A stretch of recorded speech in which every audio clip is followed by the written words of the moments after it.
فرما برداری کا تعلق قلب سے ہوتا ہے. بات ماننا ذہن ہے, ذہن کے اندر یہ کہ میرے ماں باپ ہے, مجھے بات ماننی ہے.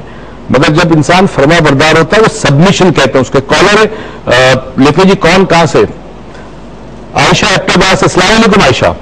ہلو, السلام علیکم سر. وعلیکم السلام. کیسی ہیں آپ؟ کیسے ہیں سر آپ؟ الحمدللہ ٹھیک ٹھاک. روز کی کمی بہت محسوس ہو رہی ہے. ہو رہی ہے, مجھے خود بھی اتنا بولنا پڑ رہا ہے. میں نارملی بڑا چپ قسم کا آدمی ہوں, صرف ورک شاپ میں بولتا ہوں, ورنہ تو زیادہ چپ رہتا ہوں. کہیے جی. سر بہت ہی اچھا ٹاپک ہے, اور وہی ان محترمہ کی بات ہے کہ آپ وہاں کے ہیرے تراشتے ہیں. تو میں نے جب سے آپ سے ریکی سیکھا ہے تو میں تو کہتی ہوں میں نے اپنے آپ کو بدل لیا. میں نے اپنے یعنی میری شادی ہوئی تو میں نے اپنے ہسبینڈ کو بدل دیا. وہ انہوں نے اپنے پیرنٹس کی اتنی خدمت کی, اتنی دعائیں لی ہیں کہ ابھی بھی وہ اتنی دعائیں کرتے ہیں. امی ان کے فوت ہو گئی لیکن اب ابو ہیں. لیکن میں چاہتی ہوں کہ میرے بچے بھی اب یعنی کہ وہ اور تو بہت اچھے ہیں لیکن ذرا ذرا وہ بات سے بگڑ جاتے ہیں, تھوڑا غصہ کرنے شروع ہو گئے ہیں. اب میں خود بھی بہت غصہ کرتی ہوں سر. ایک ہی سے غصہ کم تو ہوا ہے نا آپ کا؟ جی بہت کم ہوا ہے سر. میری عادات لوگوں نے کہا ہے مجھے کہ میری بدلی ہیں. ماشاءاللہ ماشاءاللہ. آپ لوگوں کی وجہ سے. نہیں بس اللہ انسانوں کو وسیلہ بناتا ہے. کبھی کسی ڈاکٹر کے نسخے سے ہوتا ہے, کبھی کسی بابے کی دم کرنے سے پانی دیتا ہے, اس سے انسان ٹھیک ہو جاتا ہے. اللہ جس کو وسیلہ بنا دے اس کی مرضی. ہم تو وسیلہ ہے جی, ہمارے ہاتھ میں کچھ بھی نہیں ہے, پروردگار کرتا ہے یہ جب اسے کام کرنے ہوتے. لیکن آپ وہ انسان ہے سر جو اس کا یعنی کہ میں پروگرام صبح جب بیٹھتی ہوں نا میں ٹیون کرتی ہوں کہاں پہ سر موئز, میں ڈھونڈ کے آپ کو دیکھتی ہوں. تو بس کوشش کی ہے ذرا مارننگ شو میں کام آتا ہے, 1-2 چینلز ہیں اس پہ بڑی ریکویسٹ آتی ہے, میں چلا جاتا ہوں. بالکل, لیکن پھر بھی کوشش ہوتی ہے اپنی کہ آپ کو سنا. رات کا جو پروگرام ہے نا ہمارا ہیلتھ ٹی وی پہ, یہ نور عروج دل و جان سے کرتے ہیں, اور ہم یہاں پر آتے بڑا کچھ لے کر, بڑا شیئر کرنا چاہتے ہیں آپ کے ساتھ, اور جس کو کہتے ہیں نا کہ ایک دلی تعلق بنتا ہے ہمارا. اور نہ یہاں پہ ہم نے کوئی بہت شوشہ کیا ہے, کوشش کرتے ہیں جو امپورٹنٹ موضوع ہے جس کا ہماری ذات سے تعلق ہے, ہماری زندگیوں سے تعلق ہے, ہمارے دین سے تعلق ہے, اس حوالے سے ہم بات کرتے ہیں.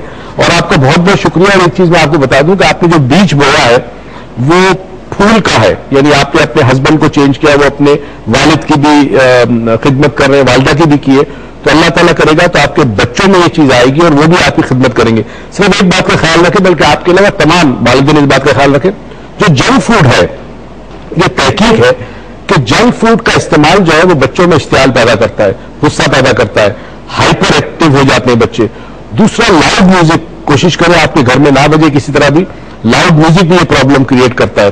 اور اگر بچہ کسی وجہ سے ہائپر ہوتا ہے تو اس کی وجوہات ضرور معلوم کریں اور کوشش کریں کہ وہ وجوہات کر سکے تاکہ بچے کے اندر یہ عادت مستقل طور پر نہ بن جائے. ایک ایسا کال ہے جن کا مجھے بڑا انتظار. اکرم صاحب السلام علیکم. وعلیکم السلام ڈاکٹر موئز صاحب, آپ خیریت ہیں؟ الحمدللہ. آپ کی محبت کا بہت شکریہ.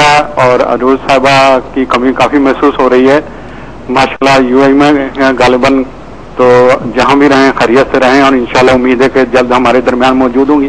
اللہ تعالیٰ انہیں صحت و تندرستی. بالکل, میں بھی کل جا رہا ہوں دبئی اور اتوار کو واپس آئیں گے. کراچی میں ریکی ہے تو وہاں ہم بہت عرصے بعد 4 ڈائمینشن ورک شاپ کر رہے ہیں دبئی. ٹھیک ہے, تو انشاءاللہ آپ بھی خیریت سے جائیے, خیریت سے آئیے اور اپنے پروگرام میں مگن ہو جائیے. بالکل. اور آج کا جو ٹاپک ہے اس پر جتنا بھی افسوس کیا جائے یا غور و فکر کیا جائے کم ہے. نافرمانی ایسا بدنما داغ ہے جس نے والدین کی زندگی کو ہی اجیرن نہیں کیا بلکہ اس کی زد میں آنے والے ہر فرد کی عزت کو داؤ پر لگایا. اس کی سب سے اہم وجہ والدین کی آپس کی چکرش, بالکل صحیح, اولاد کی صحیح تربیت نہ کرنا, اور نہ اس بات کی نگرانی کرنا کہ سوسائٹی میں رہتے ہوئے وہ کس قسم کی سرگرمی میں حصہ لے رہا, اور پھر منفی رپورٹ یا شکایت ملنے پر بھی اس کی بیجا حمایت کرنا. یہ ایسی سنگین غلطی ہے جس کا خمیازہ بعد میں نافرمانی کی صورت میں نکلتا ہے. نافرمانی کی انتہا یہی ختم نہیں ہوتی.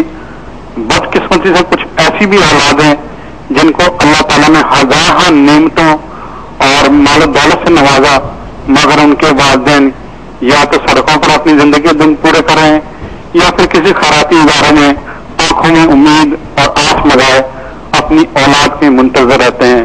پھر بھی زبان پر نہ تو شکوہ ہے نہ شکایت ہے, مگر دل میں اولاد کی لگن